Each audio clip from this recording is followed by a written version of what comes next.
virologie, on le sait, les épidémies se multiplient dans les boîtes de nuit, dans les campings.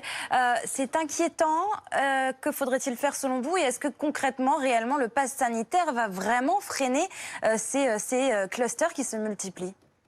Alors, je vais avoir une voix un petit peu dissidente, pas par rapport aux intervenants, mais dissidente par rapport à la classe politique en général. Les gens qui sont dans la rue ne sont pas tous des gens qui pensent que la Terre est plate ou qu'ils sont anti-vax ou des extrémistes politiques. Il y a de vraies bonnes raisons, à la fois éthiques et scientifiques, à trouver que le pass sanitaire est quelque chose qui est à la fois inacceptable et probablement pas très efficace. D'abord, je vous renvoie pour les affaires éthiques, je vous renvoie à la défenseur des droits, Madame Claire Hédon, qui a émis 10 alertes parfaitement bien écrites, qui n'ont eu pratiquement aucun écho médiatique, ni d'ailleurs aucun écho politique. Donc je vous engage à l'interviewer pour qu'elle vous explique pourquoi les mesures actuelles du gouvernement, très brutales, ne se justifient pas véritablement. Mais sur le plan scientifique maintenant, qui est mon cas, où est la maladie? Vous avez encore parlé d'épidémie. On a pour l'instant une épidémie de cas. Alors, je vais vous donner un exemple très simple que j'écoutais ce matin sur France Info, excusez-moi, de M. Philippe Mortel, qui était directeur du cabinet de l'Agence régionale de santé de Haute-Corse,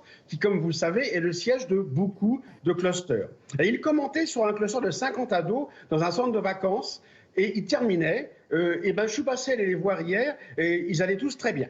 Voilà. Et les hôpitaux, on lui a demandé comment ça va. Eh bien, on n'a pas encore de changement visible. Alors, il faut arrêter avec ces 20 000 cas dont on nous bassine tous les jours. Ces 20 000 cas ne sont pas des cas de gens malades, c'est des gens qui ont été testés avec une PCR positive.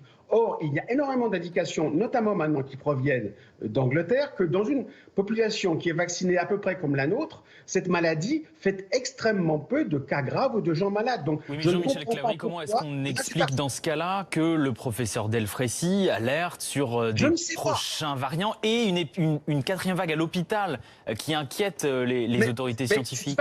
Alors là, il y a un mensonge d'État, je ne comprends pas, parce que regardez aujourd'hui sur le site d'Europe numéro 1, qui n'est pas encore une station complotiste, d'accord, qui vous dit, en titre, la pression continue de baisser sur les hôpitaux en France, qui accueillent toujours moins de patients malades du Covid-19.